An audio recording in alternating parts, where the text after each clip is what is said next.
Hi guys and welcome back to the channel Deepak Yadav Education. Welcome to the daily current affairs of 24th of November 2021. तो guys आज है तारीख 24 नवंबर 2021 और है Wednesday.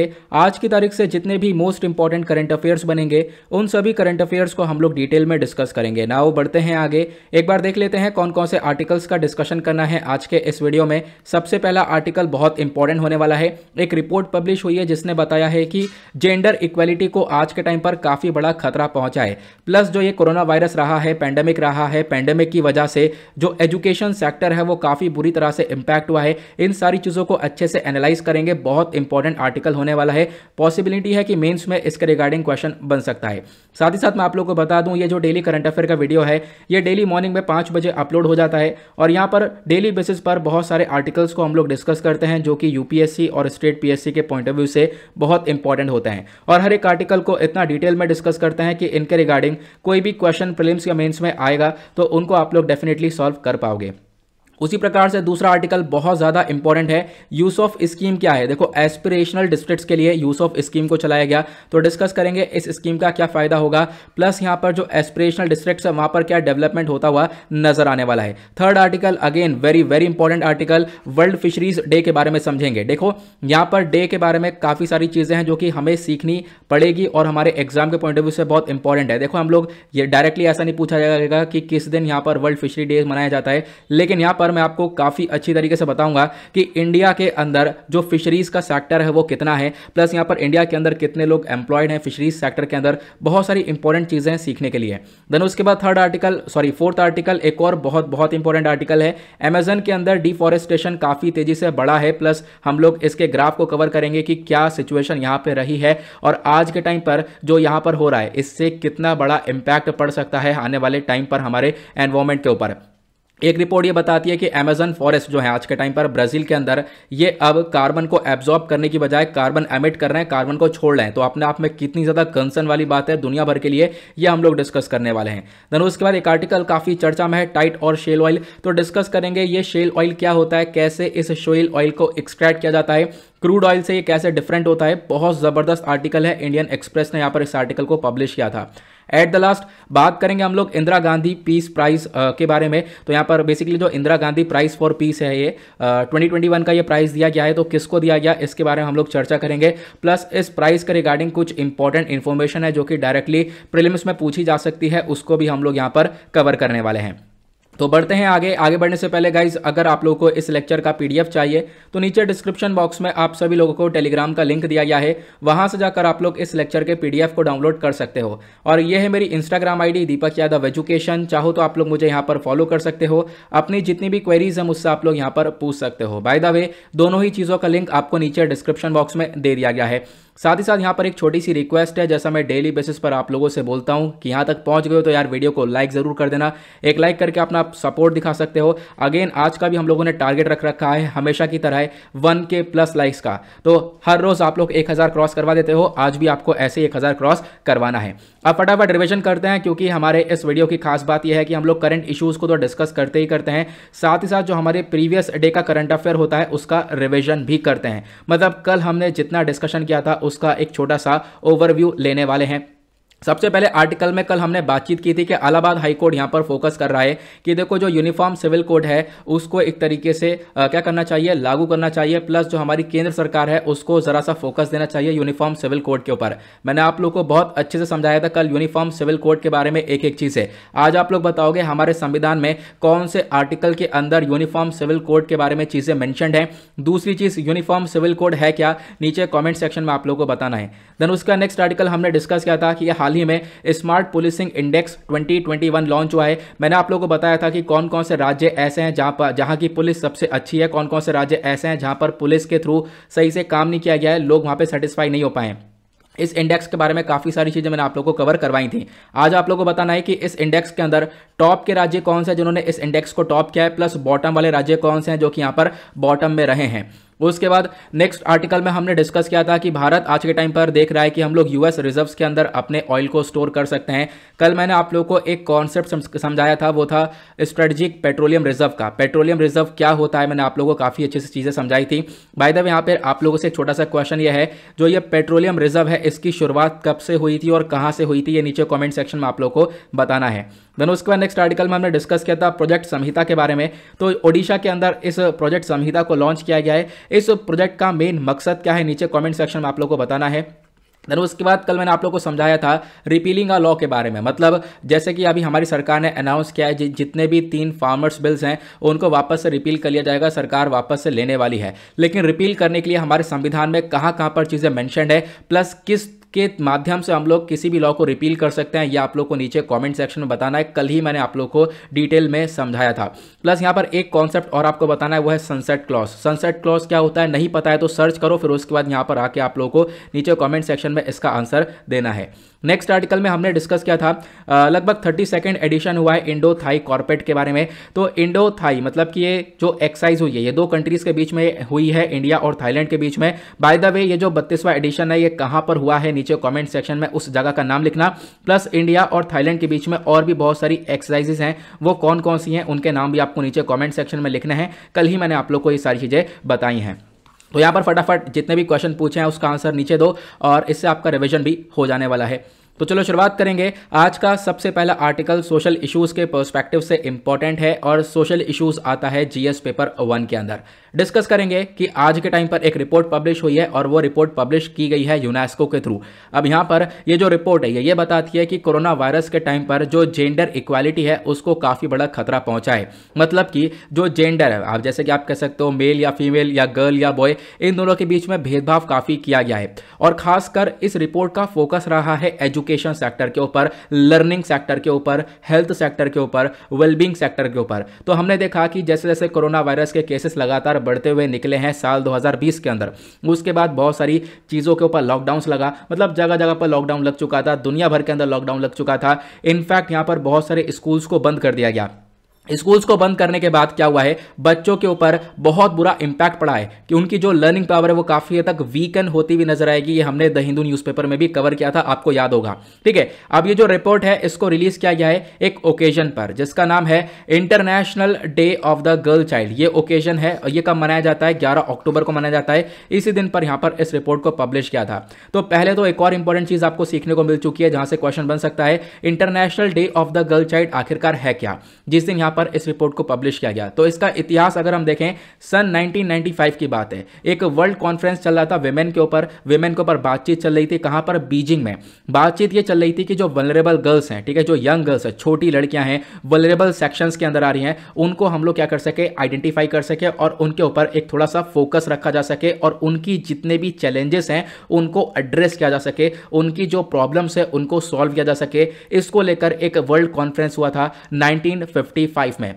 फिर उसके बाद यूएन जनरल असेंबली ने क्या करा, साल 2011 के अंदर एक आप कह सकते हो रिजोल्यूशन को अडॉप्ट किया और वो उस रिजोल्यूशन का नाम है international day for the girls child और इसको अडॉप्ट किया गया 11 अक्टूबर को। दैट इज वाई 11 अक्टूबर को हम लोग international day for the girl child को सेलिब्रेट करते हैं, आपको ध्यान रखना है। और साल 2020 के अंदर अभी हमने इसका 25वां साल पूरा कंप्लीट किया है। ठीक है, इसका मेन मकसद क्या है, मेन मकसद ये कि जो छोटी छोटी गर्ल्स हैं, ठीक है, उनको हम लोग जो उनकी आवाज़ है उनको उठा सके, उनको हम लोग पावर्स दे सके, उनको हम लोग आगे बढ़ा सके अपने कंट्री के अंदर। ठीक है, तो अभी जो international day for the girl child है साल 2021 वाला निकल चुका होगा, बिल्कुल 11 अक्टूबर निकल चुकी है। इस बार का थीम क्या था, तो थीम था digital generation and our generation. तो ये आप लोग इसके बारे में ध्यान रख सकते हो। पहली चीज एक अलग से आपको सीखने को मिल चुका है international day of the girl child के बारे में। अब बात करेंगे उस रिपोर्ट के बारे में जिस रिपोर्ट को इस अवसर पर पब्लिश किया गया था।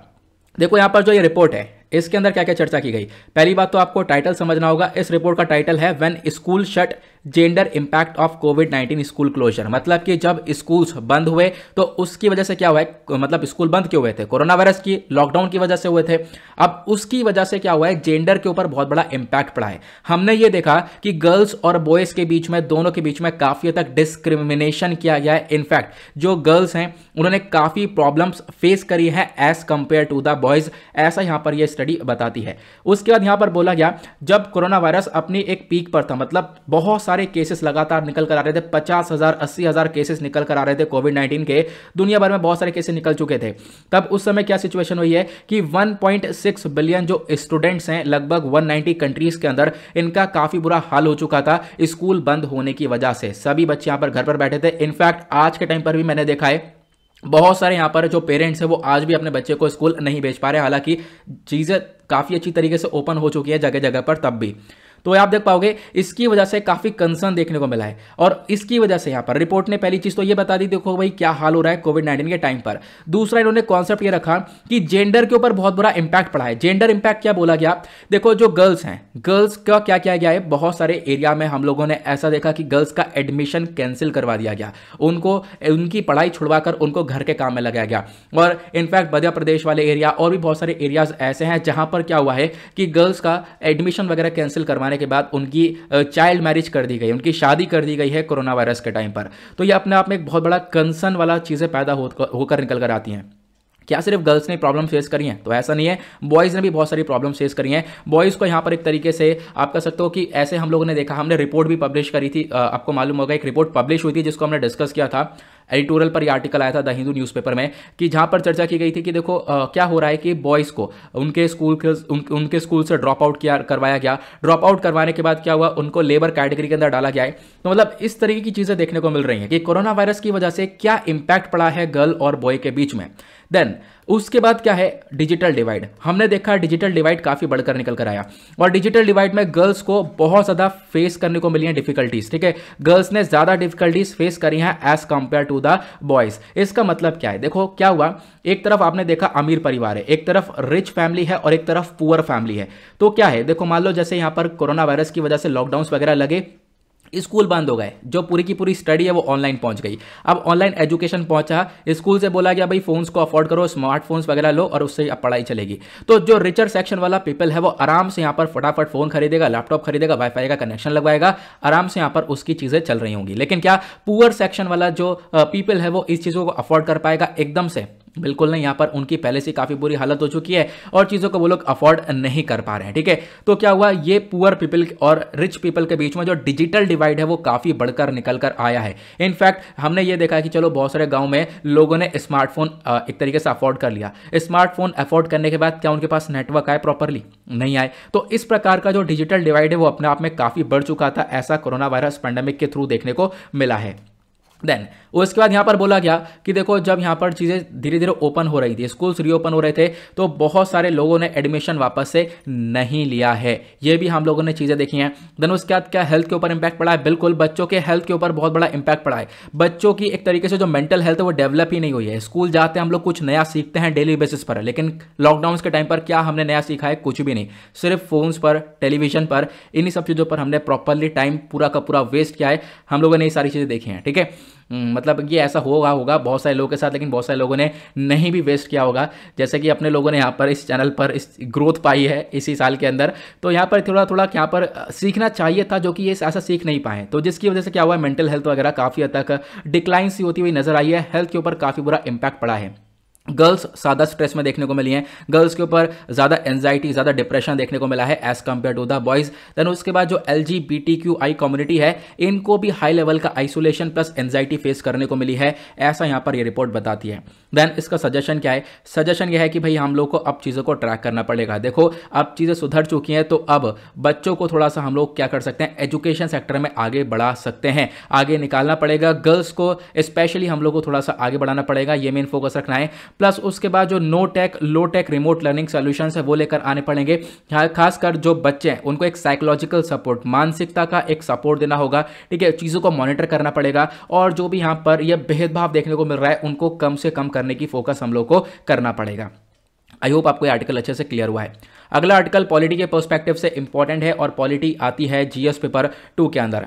चर्चा की गई है यूसॉफ स्कीम के बारे में। यूसॉफ क्या है ये पहले मैं आपको बता देता हूं। इसकी फुल फॉर्म है यूनिवर्सल सर्विस ऑब्लिगेशन फंड। अब यहां पर ये जो स्कीम है ये एस्पिरेशनल डिस्ट्रिक्ट्स के लिए चलाई गई है। लगभग 5 राज्यों के अंदर यहां पर अलग अलग डिस्ट्रिक्ट्स हैं, वहां पर ये स्कीम चलाई जाएगी। अब ये एस्पिरेशनल डिस्ट्रिक्ट्स होते कौन कौन से हैं? ये डिस्ट्रिक्ट्स ऐसे डिस्ट्रिक्ट्स हैं जहां पर हालत काफ़ी बुरी है, जो पॉवर्टी है, जो गरीबी है वो काफ़ी ज़्यादा अच्छे स्तर पर है, ज़्यादा हाई स्तर पर है। तो ये चीज़ें हम लोग देख पाते हैं, वो एस्पिरेशनल डिस्ट्रिक्ट्स की कैटेगरी में आते हैं। भारत के अंदर आज के टाइम पर टोटल आप देख पाओगे लगभग 112 एस्पिरेशनल डिस्ट्रिक्ट्स आपको देखने को मिलेंगे। नीति आयोग इसके लिए प्रोग्राम्स भी चलाता है कि हम लोग यहाँ पर इन सारे जो अंडर डेवलप्ड डिस्ट्रिक्ट्स हैं इनको डेवलप बना सकें, यहाँ पर थोड़ा हम लोग विकास कर सकें। इसके लिए हम लोग बहुत सारे प्रोग्राम्स वगैरह को ऑलरेडी लेकर चलते हैं। आर्टिकल पीआईबी से लिया गया और PIB one of the most important source है हमारे करंट अफेयर के लिए। यहां पर सरकार डायरेक्टली सारा डेटा पब्लिश करती है। अब क्या हुआ है कि हाल ही में जो यूनियन कैबिनेट है उन्होंने एक स्कीम को अप्रूव किया है। इस स्कीम का नाम है यूनिवर्सल सर्विस ऑब्लिगेशन फंड। इस स्कीम का मेन मकसद यह है कि वो बहुत सारे गांव हैं जो कि बहुत ज़्यादा उन गांव के अंदर बहुत सारे डिस्ट्रिक्ट्स देखने को मिलेंगे जो कि काफ़ी पिछड़े हुए हैं। और वो कौन कौन से राज्य में है? आंध्र प्रदेश के अंदर, छत्तीसगढ़ में, झारखंड, महाराष्ट्र, उड़ीसा, इन 5 राज्यों के ऊपर फोकस किया गया है। इन 5 राज्यों में बहुत सारी जगह ऐसी हैं जहां पर अभी भी बहुत ज़्यादा बुरी हालत है। बहुत सारे ऐसे गाँव हैं जहां पर कनेक्शंस अच्छे नहीं है, मोबाइल सर्विसेज नहीं है।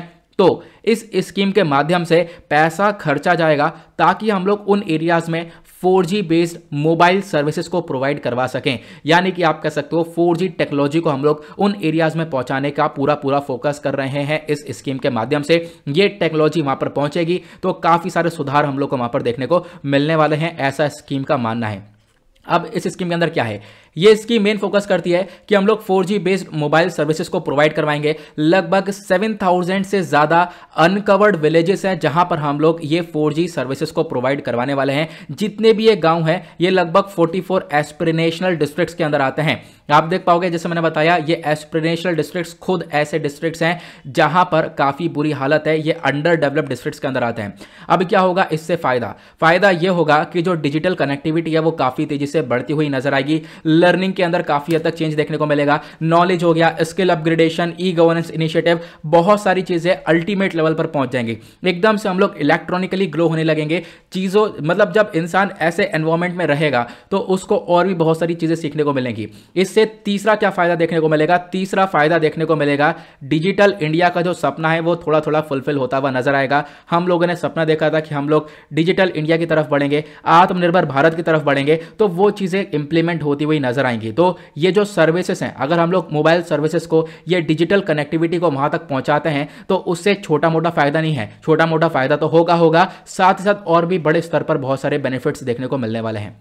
अब बात करते हैं यूनिवर्सल सर्विस ऑब्लिगेशन फंड के बारे में, जो ये बेसिकली स्कीम है। बेसिकली यहां पर क्या होगा, जो ये फंड है ये इंश्योर करेगा क्या कि देखो एक क्वालिटी इंफॉर्मेशन कम्युनिकेशन टेक्नोलॉजी की जो सर्विसेज हैं वो पुअर पीपल तक पहुंचनी चाहिए। ऐसे एरियाज, रूरल एरियाज हैं, रिमोट एरियाज हैं, गांव वाले एरियाज हैं और भी और ज्यादा बदतर वाले एरियाज हैं जहां पर बिल्कुल किसी भी चीज की कनेक्टिविटी नहीं है। तो वहां पर हम लोग इंफॉर्मेशन और कम्युनिकेशन का टेक्नोलॉजी पहुंचाएंगे इस स्कीम के माध्यम से। और ये जो फंड है बेसिकली इस फंड को क्रिएट किया गया था मिनिस्ट्री ऑफ कम्युनिकेशन के अंडर में साल 2002 के अंदर। अब यहां पर जितना भी फंड अनाउंस किया जाता है वो नॉन लैप्सेबल फंड होता है। मतलब कि यहां पर आपने मान लो यहां पर 1000 करोड़ रुपए अनाउंस किया कि हम लोग एग्जाम्पल दे रहा हूं कि यहां पर हमने इतना पैसा खर्चना है। मान लो अभी सिर्फ और सिर्फ क्या हुआ, 600 करोड़ रुपए ही खर्च हुआ, बाकी 400 करोड़ रुपए खर्च नहीं हुआ, तो ये पैसा आगे की स्कीम में इंप्लीमेंट कर दिया जाएगा। तो नॉन लैप्सेबल फंड है, आगे के लिए वो काउंट होता रहेगा। ठीक है, तो ये आपको ध्यान रखना है।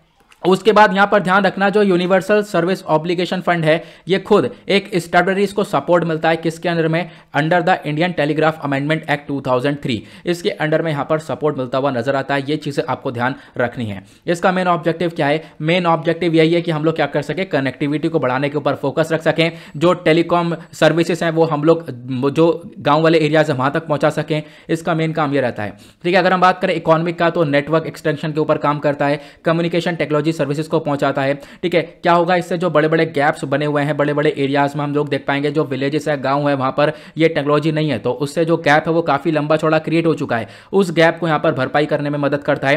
प्लस यहां पर आप देख पाओगे और भी, जैसे मैंने आपको बताया कि देखो क्या होगा इसका मेन मकसद कि जो टेलीकॉम या फिर डिजिटल रिवॉल्यूशन है उसको थोड़ा सा और ज्यादा एक्सपेंड करना। हम लोग यहां पर जितने भी हमारे पास रिसोर्सेस हैं वो हम लोग इन एरियाज पर ले जाकर फोकस कर सकते हैं, जो कि एरियाज काफी हद तक पिछड़े एरियाज हैं। ठीक है, उनको भी हम लोग थोड़ा थोड़ा सा ऊपर उठा सकते हैं। तो इसका मेन मकसद ये होता है। प्लस इस स्कीम का इंपॉर्टेंस क्या रहने वाला है, सिग्निफिकेंस क्या रहेगा। सबसे पहली चीज क्या होगा, जो रूरल एरियाज है, जो गांव वाले एरियाज हैं, उनको टेलीफोन्स मिलेंगे, पब्लिक टेलीफोन्स मिलेंगे, कम्युनिकेशन की टेक्नोलॉजी मिलेगी, कम्युनिटी फोन्स मिलेंगे, टेलीफोन्स मिलेंगे, मोबाइल इंफ्रास्ट्रक्चर मिलेगा। तो इस प्रकार की चीजें गांव के अंदर मिलेंगी तो डेफिनेटली काफी तेजी से चीजें डेवलप होती हुई नजर आएंगी और भी बहुत सारी चीजें गांव के अंदर पहुंचेंगी इसी टेक्नोलॉजी के पीछे पीछे। अब टेक्नोलॉजी वहां पर है नहीं तो वहां से चीजें बाहर निकलती हैं। अब काफी हद तक वहां पर डेवलपमेंट होगा तो लोग भी वहां पर उधर की साइड पर भागना चालू करेंगे। अब क्या होगा, यहां पर आप देख पाओगे कि हम लोग इसके अंदर क्या दूसरा इंपॉर्टेंस है कि जो टेलीकॉम सर्विसेज है उसको अफोर्डेबल बनाने वाले हैं, मतलब कि हर एक व्यक्ति उस पर पैसा खर्च कर अपना काम कर सके। तीसरा हम देख पाएंगे कि इससे क्या होगा, जो मतलब कि जो हेल्थ हो गया, एजुकेशन फैसिलिटीज हो गया, इनको भी आगे प्रमोट किया जाएगा। जो गांव वाले एरियाज हैं, ठीक है, यहाँ पर हेल्थ को लेकर, एजुकेशन को लेकर भी और भी बहुत सारी चीज़ें आगे बढ़ाते हुए चले जाएंगे हम लोग इससे, क्योंकि जो कम्युनिकेशन टेक्नोलॉजी है इससे क्या होगा, जागरूकता फैलाई जा सकती है, लोग के अंदर जागरूकता फैलाई जा सकती है हेल्थ को लेकर, एजुकेशन को लेकर। उसके बाद यहाँ पर इंश्योर कर सकते हैं जो बिजनेस प्रोसेसिंग आउटसोर्सिंग होता है, बेसिकली बिजनेस प्रोसेस आउटसोर्सिंग होता है, जो कॉल सेंटर्स वगैरह होते हैं, ठीक है, इनकी ग्रोथ वगैरह भी बढ़ती हुई नजर आ सकती है हम लोग को, ठीक है। तो ये कुछ चीज़ें हैं, इससे क्या होगा, कुछ हमारी एम्प्लॉयमेंट जनरेशन वगैरह भी हो जाएगा, रोजगार वगैरह भी जनरेट होता हुआ नजर आएगा उन एरियाज के अंदर। तो मेन फोकस ये रखा गया है। प्लस यहाँ पर हमने ये देखा कि अभी देखो गांव के अंदर हम लोग ये टेक्नोलॉजी पहुंचा रहे हैं, क्या इस प्रकार की और भी स्कीम्स हैं भारत सरकार के पास? बिल्कुल, भारत सरकार के पास और भी बहुत सारी स्कीम्स हैं जहां पर हम लोग टेक्नोलॉजी को लेकर काम करते हैं। एक है भारत नेट प्रोजेक्ट, दूसरा है नेशनल ब्रॉडबैंड मिशन, तीसरा है submarine cable connectivity to Andaman and Nicobar island, चौथा है नेशनल ऑप्टिकल फाइबर नेटवर्क, पांचवा है डिजिटल इंडिया और छठा है नेशनल डिजिटल कम्युनिकेशंस पॉलिसी 2018। ये और भी बहुत सारे इनिशिएटिव्स हैं जो कि कहीं ना कहीं इंटरनेट कनेक्टिविटी को लेकर चर्चा करते हैं। आगे बढ़ेंगे अगले आर्टिकल पर। नेक्स्ट आर्टिकल अगेन पॉलिटी के पर्सपेक्टिव से इंपॉर्टेंट है, जीएस पेपर 2 के अंदर आएगा। पॉलिटी के साथ साथ यहां पर और भी various exams, various GS papers के पर्सपेक्टिव से ये इंपॉर्टेंट हो सकता है।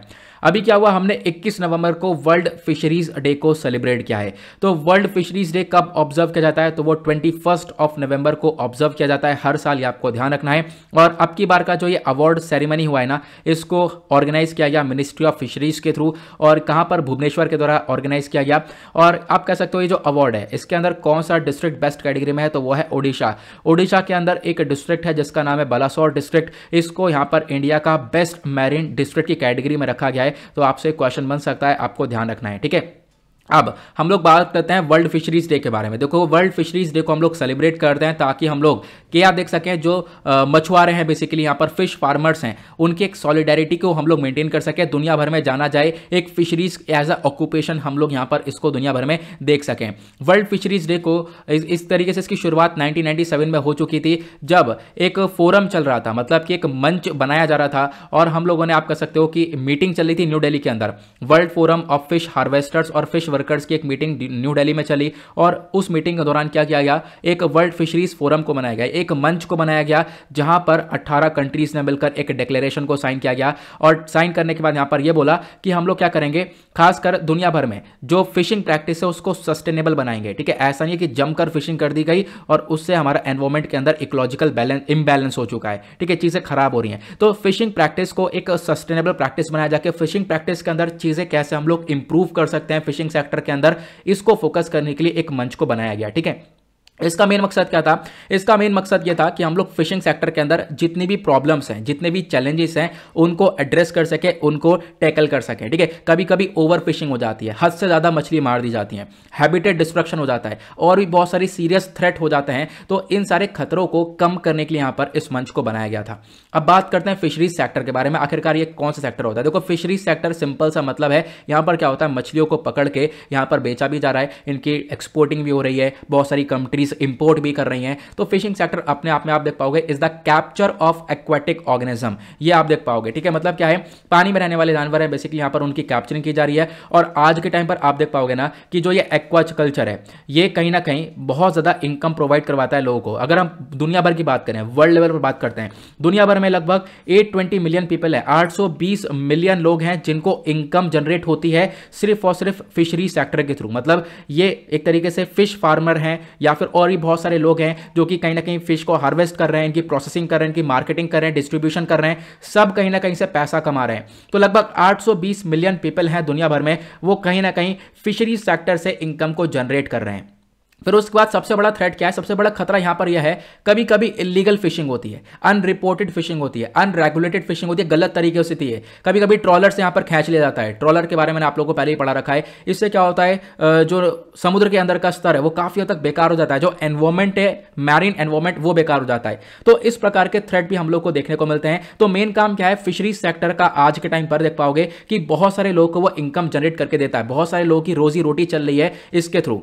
अगर हम बात करें भारत के अंदर क्या सिनेरियो है फिशरी सेक्टर का, सबसे पहली चीज आपको यह देखना है, साल 2019-20 के अंदर लगभग ओवरऑल प्रोडक्शन की बात करें 142 लाख टन का इंडिया ने प्रोड्यूस किया था। यहां पर आप कह सकते हो मतलब कि जो फिशरी सेक्टर के अंदर भारत ने 142 लाख टन तक का प्रोडक्शन किया था। तो अगर हम दुनिया भर के शेयर में बात करें तो भारत ने 8% तक का अपने खुद के कंट्री के अंदर यहां पर इतना ग्रोथ देखी है। दुनिया भर की अगर हम बात करें, दुनिया भर में से 8% भारत के अंदर ही प्रोडक्शन देखने को मिला है। और उसी टाइम पीरियड में इंडिया की जो फिशरीज है उसको हमने एक्सपोर्ट किया। पता है कितने रुपए कमाए हमने एक्सपोर्ट करके? 46,662 करोड़ रुपीस यहां पर कमाए हैं हमने ये एक्सपोर्ट करके। भारत का जो एग्रीकल्चरल एक्सपोर्ट है उसके अंदर से 18% का जो एक्सपोर्ट है वो हम लोग मछली को एक्सपोर्ट कर रहे हैं, फिशेस को एक्सपोर्ट कर रहे हैं। इंडिया का जो मेन एम है, मेन एम यह है कि हम लोग इस पूरा का प्रोजेक्ट जो है इसका हम लोग 22 मिलियन तक पहुंचा सकें, 22 मिलियन मेट्रिक टन तक पहुंचा सके 2024-25 तक। ठीक है, तो हम लोग अभी 142 लाख टन तक हैं, लेकिन अभी इसको हम लोग और इंक्रीज करके मेट्रिक टन तक पहुंचाने के ऊपर पूरा फोकस कर रहे हैं। देन उसके बाद जो ये फिशरी सेक्टर है इसका मेन मकसद मतलब आप देख पाओगे इसने यहां पर यह दिखाया है कि पिछले कुछ सालों के अंदर एक बहुत तेजी से ट्रांसफॉर्मेशन हुआ है। हम लोगों ने यहां पर ग्रोथ काफी तेजी से पकड़ी है। ठीक है, तो इसके अंदर भारत ने काफी अच्छी तेजी से ग्रोथ पकड़ी है, प्लस एग्रीकल्चर सेक्टर के अंदर बहुत इंपॉर्टेंट रोल प्ले करता है फिशरीज सेक्टर, ये आपको ध्यान रखना है। देन उसके बाद इंपॉर्टेंस क्या है, देखो मछली का जो सेक्टर है, फिशरी सेक्टर है, इसका क्या इंपॉर्टेंस है भारत के अंदर। सबसे पहली चीज, इंडिया आज के टाइम पर सेकंड मेजर प्रोड्यूसर है फिश का। हम लोग दुनिया भर में दूसरे नंबर पर आते हैं जो कि सबसे ज्यादा मछली को प्रोड्यूस करते हैं। प्लस भारत आज के टाइम पर चौथा लार्जेस्ट एक्सपोर्टर है, मतलब कि हम लोग आज के टाइम पर बहुत ज्यादा एक्सपोर्ट भी करते हैं दूसरी कंट्रीज को, और चौथे नंबर पर आते हैं एक्सपोर्टिंग के मामले में। और इसी वजह से हम लोगों ने काफी हद तक पैसा भी जनरेट किया है इस फिशिंग सेक्टर की मदद से। लेकिन आज के टाइम पर जो ये फिशिंग सेक्टर है ये बहुत सारे लोगों को लाइवलीहुड भी प्रोवाइड करवाता है, मतलब उनको रोजी रोटी देता है। लगभग 2.8 करोड़ पीपल हैं जिनकी रोजी रोटी यहां पर जनरेट होती है इस फिशिंग सेक्टर के माध्यम से। और हम लोगों ने देखा कि लगातार यहां पर ग्रोथ देखने को मिली है, और आने वाले टाइम पर पॉसिबिलिटी है हम लोग इस ग्रोथ को डबल कर सकें। तो ये चीज हम लोगों को फोकस में रखनी है, आपको ध्यान रखना है। तो आज के टाइम पर जो फिशरी सेक्टर है इसके अंदर क्या क्या परेशानी देखने को मिलती है, चैलेंजेस क्या क्या है। सबसे बड़ा चैलेंज है कि देखो आज के टाइम पर क्या हो रहा है, कभी कभी ओवर फिशिंग हो जाती है, जल्दी ज्यादा पैसा कमाने के चक्कर में ओवर फिशिंग कर देते हैं। और यहां पर अगर ओवर फिशिंग कर दी गई तो बायोलॉजिकली यहां पर इसको वापस से बनाकर लाना पॉसिबल नहीं हो पाता है। ऐसी चीजें हम लोग देख पाते हैं। उसके बाद क्या है, बहुत सारे जो पोल्यूशन देखने को मिल रहा है, वाटर पोल्यूशन, जैसे कि हार्मफुल सब्सटेंसेस हो गए, जैसे प्लास्टिक हो गया और दूसरे वेस्ट हो गए, ये सब यहां पर पानी के अंदर हैं। इससे क्या हो रहा है, जो एक्वाटिक लाइफ है, जो मैरीन एनवायरमेंट है, वही यहां पर डैमेज हो रहा है। तो ये दूसरा चैलेंज है। तीसरा चैलेंज क्लाइमेट चेंज है। क्लाइमेट चेंज यानी कि ग्लोबल वार्मिंग लगातार बढ़ रही है, उसकी वजह से भी यहां पर क्या है, बहुत सारे पोल्यूशन और भी बहुत सारे डिसएडवांटेजेस आज के टाइम पर जो ये मैरीन एनवायरमेंट है वो फेस कर रहा है। देन उसके बाद सरकार के क्या एफर्ट्स हैं। सरकार आज के टाइम पर लगातार फोकस कर रही है कि हम लोग फिशरीज सेक्टर को बहुत अच्छा कर सकें भारत के अंदर। सबसे पहली चीज, सरकार ने जो फिशिंग बंदरगाह है उसको डेवलपमेंट करने की चर्चा की, यानी कि लगभग 5 मेजर फिशिंग हार्बर्स को यहां पर डेवलपमेंट करने की चर्चा की गई है। कहां कहां पर? कोची, चेन्नई, विशाखापत्तनम, प्रदीप और पेतुआगढ़। तो ये आप देख पाओगे, ये आज के टाइम पर फिशिंग सेक्टर के हब माने जाते हैं। फिर उसके बाद यहां पर एक दूसरा एफर्ट है भारत सरकार का, वह है प्रधानमंत्री मत्स्य संपदा योजना। इसका मेन मकसद है कि हम लोग डायरेक्टली एम्प्लॉयमेंट जनरेट कर सकें, डायरेक्टली रोजगार दे सकें लगभग 15 लाख फिशर्स को, फिश फार्मर्स को। ठीक है, और 2024 तक हम लोग इसको और बढ़ाने की कोशिश कर रहे हैं। फिर उसके बाद एक स्कीम हमारे पास पाक बे स्कीम, काफी बार मैंने आप लोगों को पाक बे स्कीम के बारे में पढ़ाया हुई है। ठीक है, यहां पर क्या है, हम लोग फोकस करते हैं कि जो ट्रॉलिंग वाली सिस्टम है वो नया यूज किया जाए। होता है क्या है, बड़े बड़े जो बोट हैं, ऐसे बोट इस्तेमाल किए गए, उसमें जाल बांध दिया जाता है और नदी के अंदर वो जाल खींचा जाता है। जब नदी के अंदर वो जाल को खींचते हैं तो उसमें मछली के साथ साथ जो वहां के अंदर के मैरीन इकोसिस्टम है, मैरीन पेड़ पौधे हैं, प्लस और भी बहुत सारे जानवर हैं, वो सब डैमेज होते हैं। तो क्या यहाँ पर मेन मकसद क्या रखा गया है कि जो पाक बेस स्कीम है इसके अंदर हम लोग क्या करेंगे, deep sea fishing boats provide करवाएंगे लोगों को, ताकि जो है एक तरीके से फिशिंग को अच्छे से कर सकें। तो आज के टाइम पर सरकार बहुत सारे एफर्ट्स लगा रही है फिशरी सेक्टर को इंप्रूव करने के लिए, ये आप लोग को ध्यान देना है। अगला आर्टिकल एनवायरमेंट के पर्सपेक्टिव से इंपॉर्टेंट है, एनवायरमेंट आता है जीएस पेपर 3 के अंदर। डिस्कस करेंगे अमेजॉन डिफॉरेस्टेशन के बारे में। जो अमेजॉन एक तरीके से कोई ये ई कॉमर्स प्लेटफॉर्म नहीं है, यहाँ पर जंगल की बात हो रही है। आपको मालूम होगा ब्राजील के अंदर ये अमेजॉन के जंगल देखने को मिलेंगे। ये आपको मैप देखने को मिलेगा, इधर आपको ये साउथ अमेरिका देखने को मिलेगा। साउथ अमेरिका में ब्राजील के साथ साथ और भी बहुत सारी कंट्रीज हैं, पेरू हो गया, बोलीविया, कोलंबिया, वेनेजुएला, गुयाना, ये अलग अलग कंट्रीज के अंदर ये जंगल फैला हुआ है। लेकिन इसका जो मेजर शेयर है वो ब्राजील के अंदर भी है, तो इसी वजह से यहां पर ब्राजील का नाम सबसे पहले आता है। देन तो हाल ही में हुआ क्या है कि जो एक तरीके से ब्राजील के अमेजन फॉरेस्ट हैं, इनके अंदर डिफॉरेस्टेशन बहुत तेजी से हुआ है। सिंपल सा मतलब डिफॉरेस्टेशन का मतलब है पेड़ की कटाई काफी तेजी से देखने को मिली है। पिछले 15 सालों में हमने देखा है 22% का जंप देखने को मिला है। डिफॉरेस्टेशन भरपूर मात्रा में किया गया। और आज के टाइम पर जो ये अमेजन का जंगल है वो कार्बन को एब्जॉर्ब करने की बजाय छोड़ रहे हैं। क्यों? क्योंकि यहां पर इस प्रकार से इसे खूबसूरत जंगल है, इनको जला दिया जाएगा तो ये कार्बन एब्जॉर्ब करेंगे क्या? बिल्कुल नहीं। आप जला रहे हो, यहां से पोल्यूशन निकल रहा है, पोल्यूशन निकल रहा है, आप ये कार्बन को छोड़ रहे हैं। तो इस प्रकार का सिनेरियो आज के टाइम पर अमेजन के जंगल के अंदर हम लोग देख पा रहे हैं। अब सबसे पहली बार हम डिस्कस करेंगे रीजंस क्या क्या है, क्या डाइवर्सिफिकेशन है। सबसे पहली चीज यहां पर देखने को मिलेगा, आज के टाइम पर अमेजन जंगल के अंदर सबसे ज्यादा आग वाग लगाई जा रही है। ठीक है, यहां पर क्या हो रहा है, जो फॉरेस्ट ने बेसिकली इनको साफ किया जा रहा है, इनके जो पेड़ पौधे हैं वो काटे जा रहे हैं ताकि हम लोग पशुपालन कर सकें, जो कैटल्स वगैरह उनको ग्रेसिंग करवा सकें। ठीक है, पशुपालन करने के लिए क्या होता है यहाँ पर ब्राजील के अंदर अगर हम बात करें, बीफ का कंजम्पशन सबसे ज़्यादा होता है, बीफ होता है वो सबसे ज़्यादा खाया जाता है। और ब्राजील आज के टाइम पर एक मेजर एक्सपोर्टर है, यानी कि जो बीफ है उसको हम लोग दूसरी कंट्रीज में भेजते हैं, यूएस में, चाइना में, इन सभी जगह पर भेजता है ब्राजील। ठीक है, तो यहां पर क्या हुआ कि अब उनको पालना भी है, तो उनका पशुपालन के चक्कर में क्या हो रहा है, पेड़ वगैरह की कटाई कर दी जाती है। और कटाई करने के बाद आप कह सकते हो कि आज के टाइम पर वो डिफॉरेस्टेशन होता हुआ नजर आ रहा है। उसके बाद दूसरा स्मॉल स्केल एग्रीकल्चर चला रहे हैं। आप जंगल वाले एरिया हो, वहां पर पेड़ की कटाई करके आपने एग्रीकल्चर को स्टार्ट कर रहे हो। ठीक है, आप यहाँ पर कृषि एरिया को उसको कृषि एरिया बना रहे हो। ठीक है, और फिर उससे भी यहाँ पर काफी हद तक नुकसान आप वो लोग झेल रहे हो। ठीक है, तो उधर से भी नुकसान हो रहा है, प्लस आपने एनवायरमेंट को भी काफी तक डैमेज कर दिया है। अगर मैं बात करूं अमेजन फॉरेस्ट की, तो यहां पर इसको पूरे दुनिया का लंग्स बोला जाता है। ठीक है, मतलब ये हमारे पूरे दुनिया को बहुत अच्छी मात्रा में ऑक्सीजन प्रोवाइड करवाता है। आज के टाइम पर अगर इनको पूरी तरह से डैमेज कर दिया जाए तो बहुत ज्यादा बुरा हाल होगा हमारे एनवायरमेंट का। और मतलब मोस्टली यहां पर जंगल को ब्राजील डैमेज कर चुका है। उसके बाद तीसरा मोस्ट कॉमन फैक्टर है फायर। बहुत सारी आग लग जाती हैं। आग लग क्यों जाती है? आग लगाई जाती है यहाँ पर। ठीक है, अभी बहुत सारे डेवलपमेंट्स करने के लिए, रोड इंफ्रास्ट्रक्चर बनाने के लिए सरकार ने वहाँ पर काफ़ी जंगल को में आग लगाई है, क्योंकि आग लगने का यहाँ पर मकसद ही नहीं है, क्योंकि यहाँ पर ये जो जंगल है ये एक तरीके से इक्वेटोरियल रेन फॉरेस्ट है। इसको रेन फॉरेस्ट बोला जाता है। बारिश भरपूर मात्रा में होती है, यहाँ पे नमी बहुत ज़्यादा है। जंगल के अंदर यहाँ पर आग ज़बरदस्ती लगाई जाती है और लगाई गई है वहाँ की सरकार के थ्रू। उसके बाद बहुत सारे इंडस्ट्रियल एग्रीकल्चर ऑपरेशंस चलाए जा रहे हैं। लगातार यहाँ पर जंगल के अंदर कटाई करके इंडस्ट्रीज को सेटअप किया जा रहा है, जिसकी वजह से यहाँ पर प्रॉब्लम्स क्रिएट हो रही हैं।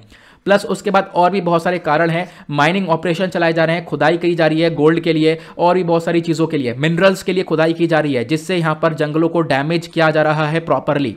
उसके बाद जो सरकारी इंसेंटिव्स है उसको इंक्रीज कर दिया गया लोन्स इंफ्रास्ट्रक्चर के लिए। और यहाँ पर क्या है, रोड्स डैम्स का जो इंफ्रास्ट्रक्चर है काफ़ी तेज़ी से डेवलप किया जा रहा है, जिसकी वजह से भी आज के टाइम पर अमेजन के जंगल काफ़ी खतरे में पड़ चुके हैं। जो ये अमेजन रेन फॉरेस्ट है ये दुनिया का सबसे लार्जेस्ट ट्रॉपिकल रेन फॉरेस्ट है। आप कह सकते हो इक्वेटोरियल रेन फॉरेस्ट है। इक्वेटोरियल रेन फॉरेस्ट कौन से होते हैं? जो इक्वेटर पर होते हैं। आप देख पाओगे इक्वेटर है, इक्वेटर पर ही आपको ये रेन फॉरेस्ट देखने को मिलेगा। ये ब्राजील वाला हो गया, और फिर इसी प्रकार से एक कॉन्गो के अंदर है, और उसी प्रकार से इंडोनेशिया के अंदर है। तो 3 जगह आपको ये इक्वेटोरियल रेन फॉरेस्ट देखने को मिलेंगे जो कि इक्वेटर पर हैं, और बहुत गीले होते हैं ये, क्योंकि यहाँ पर बारिश बहुत होती है। 200 सेंटीमीटर रेनफॉल पर ईयर ये जंगल रिसीव करता है। टेम्परेचर यहाँ पर 20 डिग्री सेल्सियस से 35 डिग्री के आसपास है। ये जंगल सिर्फ ब्राजील के अंदर नहीं है, बहुत सारे एरियाज में फैला हुआ है, जैसे मैंने आप लोग को बताया। Brazil, Bolivia, Peru, Ecuador, Colombia, Venezuela, Guyana, Suriname, सभी जगह पर ये जंगल फैला हुआ है। मैंने अभी आप लोग को इसके बारे में बताया था। आई होप आपको क्लियर हो चुका है। मतलब इतना मजे मजे में पढ़ते पढ़ते यहाँ पर आर्टिकल खत्म हो गया। तो ये इतना ही सही आर्टिकल था, आई होप आपको अच्छे से क्लियर हो चुका है। आगे बढ़ेंगे अगले आर्टिकल पर। नेक्स्ट आर्टिकल हमारा एनवायरमेंट के पर्सपेक्टिव से इंपॉर्टेंट है और एनवायरमेंट आता है जीएस पेपर 3 के अंदर। यहाँ पे चर्चा की गई है टाइट और शेल ऑयल के बारे में। तो शेल ऑयल क्या होता है डिस्कस करेंगे। कुछ इस प्रकार सा ऑयल है ये। तो भारत के अंदर इस ऑयल का जो प्रोडक्शन है वो बहुत कम होता है, ना के बराबर होता है। तो अब क्या हुआ है कि इंडिया ने पार्टनरशिप करी है यूएस बेस्ड हैलिबर्टन के साथ। हम लोग क्या करने वाले हैं, भारत के वेस्टर्न राजस्थान के अंदर इस ऑयल का एक्सप्लोरेशन करेंगे, खुदाई करके इस ऑयल को निकाला जाएगा। कौन सा ऑयल, शेल ऑयल। तो डिस्कस करेंगे आखिरकार ये टाइट ऑयल या फिर शेल ऑयल क्या होता है, प्लस भारत को किस प्रकार से ये फायदा पहुंचा सकता है। तो शेल ऑयल या फिर गैस के बारे में अगर चर्चा करें तो इसको टाइट ऑयल भी बोला जाता है। ठीक है, टाइट ऑयल भी बोला जाता है। ध्यान से सुनते हुए रहना, एक एक करके मैं आपको सारी चीजें बताऊंगा। देखो, एक तो होता है क्रूड ऑयल, कच्चा तेल। क्रूड ऑयल से क्या करते हैं हम लोग, रिफाइन करके उसको हम लोग पेट्रोलियम बनाते हैं, पेट्रोल का इस्तेमाल कर रहे हैं, डीजल का इस्तेमाल कर रहे हैं। एक होता है क्रूड ऑयल। ठीक है, क्रूड ऑयल अलग है और ये जो टाइट ऑयल ये अलग है। दोनों के बीच का क्या डिफरेंस है इसको थोड़ा सा समझते हैं हम लोग। देखो यहां पर क्या होता है, जो टाइट ऑयल है वो छोटे छोटे बैचेस के अंदर पाया जाता है। ठीक है, छोटे छोटे बैचेस में पाया जाता है। यहां पर क्या बोला गया, difference between shale and oil crude oil is that कि यहां पर जो टाइट ऑयल है बेसिकली वो छोटे छोटे बैचेस में थोड़ी थोड़ी जगह पर पाया जाता है। लेकिन जो क्रूड ऑयल होता है वो भरपूर मात्रा में एक ही जगह पर हम लोग को ढेर सारा मिल जाता है, तभी हम खुदाई करके और बहुत सारा ऑयल को एक्सप्लोरेट करते हैं। आप लोग को मालूम होगा। ठीक है, लेकिन जो यहां पर टाइट या फिर शेल ऑयल है ये बहुत कम मात्रा में छोटे छोटे बैचेस छोटी छोटी जगह पर पाया जाता है। दूसरा डिफरेंस, जो शेल गैस है बेसिकली यहां पर, या शेल ऑयल या शेल गैस दोनों यहां पर एक ही बात हम लोग समझते हैं, एक ही तरह इसको इमेजिन करके। देखो होता क्या है, जो कन्वेंशनल क्रूड ऑयल होता है, जो कच्चा तेल होता है हमारा, उसको हम कहां से एक्सट्रैक्ट करते हैं, प्रियम्बल रॉक से। पहला क्वेश्चन तो यह है, सॉरी प्रियम्बल कह रहा हूं, परमिएबल रॉक। ठीक है, उसको हम लोग कहां से निकालते हैं, परमिएबल रॉक से। परमिएबल रॉक कौन सी होती है, जिसके अंदर छेद बहुत सारे होते हैं, बहुत सारे छेद होते हैं जहां से पानी आराम से निकल जाता है। लेकिन जो शेल ऑयल होता है ये लो परमिएबल रॉक से निकाला जाता है। लो परमिएबल और रॉक जिसके अंदर छेद बहुत कम है। परमिएबल रॉक कुछ इस प्रकार से होता है। देखो परमिएबिलिटी क्या होती है, is the ability to fluid to flow through rock. मतलब क्या है, मतलब इस प्रकार से आप लोगों को देखने को मिलेगा, ये रॉक है, इसके अंदर कितने सारे पोर्स हैं, कितने सारे पोर्स मतलब गड्ढे हैं कि पानी डाला अंदर से निकल गया। ठीक है, इधर से निकल गया, इसको बोलते हैं परमिएबिलिटी। अब क्या होता है, जो हमारा क्रूड ऑयल होता है, जो कच्चा तेल होता है जिससे हम लोग पेट्रोल वगैरह बना रहे हैं, वो यहां पर परमिएबल रॉक से एक्सट्रैक्ट किया जाता है, परमिएबल रॉक से निकाला जाता है। लेकिन यहां पर जो शेल ऑयल है बेसिकली वो यहां पर लो परमिएबिलिटी रॉक से निकाला जाता है। लो परमिएबिलिटी बहुत रॉक का मतलब है उसके अंदर जो गड्ढे हैं, पोर्स हैं, वो बहुत ज्यादा कम है, ना के बराबर है। तो ये पानी आप डालोगे ऐसे नीचे से नहीं निकलेगा। ठीक है, तो क्या है ना कि जो शेल ऑयल है इसको निकालना थोड़ा सा डिफिकल्ट हो जाता है, लेकिन हम लोग इसका एक्सप्लोरेशन इसी वजह से बहुत कम कर पाते हैं। लेकिन आज के टाइम पर भारत फोकस कर रहा है कि हम लोग इस ऑयल को भी एक्सट्रैक्ट करेंगे। अब कैसे करते हैं इसको एक्सट्रैक्ट, इसके बारे में समझाता हूं, कैसे हम लोग इस ऑयल को निकालेंगे। देखो क्या होगा, जैसे मैंने बताया ये रॉक है, इसके अंदर पोर्स जो गड्ढे हैं वो बहुत कम है। अब ये जब गड्ढे कम है तो इसी में से शेल ऑयल निकालना है हमें, तो क्या होगा, गड्ढे बनाएंगे हम लोग, क्या करेंगे, फ्रैक्चरिंग करेंगे, फ्रैक्चर करेंगे, यहां पर दरार डालेंगे। वो दरार को हम लोग बोलते हैं हाइड्रोलिक फ्रैकिंग या फिर फ्रैक्चरिंग। कैसे होगा, हम लोग क्या करेंगे, प्रेशर मारेंगे वाटर से, वाटर केमिकल सैंड का प्रेशर चलेगा, इन मिक्सचर का प्रेशर चलेगा, जिससे क्या होगा, जो ये रॉक है, लो परमेबल वाली रॉक है ना, इसके अंदर दरारें बनेंगे, ब्रेक डाउन होगा। ब्रेक डाउन होने के बाद यहां पर क्या होगा, जो इसके अंदर से गैस है वो निकलेगी और उसको पाइप के माध्यम से उस गैस को ऊपर खींचा जाएगा। ठीक है, आई होप आपको ये क्लियर हो चुका है कि किस प्रकार से हम लोग ये गैस को एक्सट्रैक्ट करने वाले हैं। देन उसके बाद आज के टाइम पर दुनिया भर में कौन कौन से टॉप प्रोड्यूसर हैं जो कि शेल ऑयल को एक्सट्रैक्ट करते हैं। तो रशिया, यूएस दोनों एक लार्जेस्ट शेल ऑयल प्रोड्यूसर है, ये आपको ध्यान रखना है दुनिया भर में। इंडिया काफी पीछे रह जाता है और इंडिया को भी यहां पर ग्रो होने की काफी ज्यादा आवश्यकता है। हम लोग एक चीज में और ज्यादा अच्छा हो सकते हैं, ये हमने फोकस रखना है। देखो इससे एक दिक्कत भी है, कंसर्न ये है ना कि ये जो शेल रॉक है, ये जो पत्थर ये वाला पाया जाता है जिसके अंदर से शेल गैस निकाली जाएगी, ये पत्थर ऐसी जगह पर पाया जा रहा है, मतलब जमीन के अंदर पाया जा रहा है जहां पर पानी प्रेजेंट है, जहां पर यूजेबल ड्रिंकिंग वाटर प्रेजेंट है। तो इससे क्या हो सकता है, जो हमारा पीने वाला पानी वो थोड़ा सा एक्सप्लॉइट हो सकता है। ये अपने आप में एक बहुत बड़ा कंसर्न है। उसके बाद आज के टाइम पर इंडिया के अंदर क्या इसका एक्सप्लोरेशन होता है, तो नहीं, इंडिया के अंदर कमर्शियली कोई भी प्रोडक्शन नहीं होता।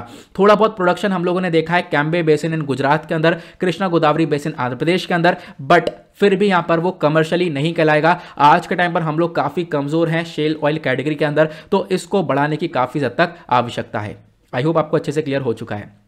अगले आर्टिकल पर बढ़ेंगे। अगला आर्टिकल जीएस पेपर 1 हिस्ट्री के पर्सपेक्टिव से इंपॉर्टेंट है। चर्चा की गई है इंदिरा गांधी पीस प्राइज के बारे में, इंदिरा गांधी, खासकर इंदिरा गांधी पीस प्राइज 2021 के बारे में। तो रिसेंटली हुआ क्या है, प्रथम क्या है, एक एजुकेशन फाउंडेशन है। तो प्रथम यहां पर जिसने अभी हाल ही में एसर की रिपोर्ट जारी करी थी, आपको मालूम होगा परसों मैंने एसर की रिपोर्ट में डिस्कशन किया था, ठीक है, कल भी आपसे क्वेश्चन पूछा था, आप लोगों ने जवाब भी दिए थे।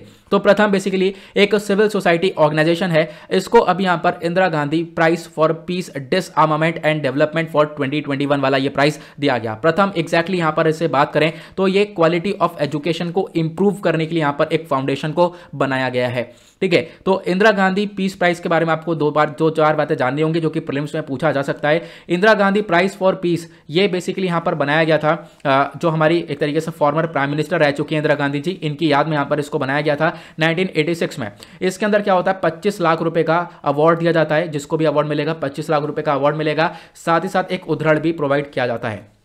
देन उसके बाद जो ये अवार्ड है ये इंडिविजुअल्स को भी, किसी भी एक व्यक्ति को भी दिया जा सकता है, प्लस कोई संगठन है, कोई ऑर्गेनाइजेशन है, उसको भी यहाँ पर यह अवार्ड दिया जा सकता है अगर उसने यहाँ पर दुनिया भर में शांति बनाने का काम किया है, दुनिया भर में शांति बनाने के साथ साथ डेवलपमेंट के ऊपर काम किया है, तो यहाँ पर यह अवार्ड उसको दिया जाता है।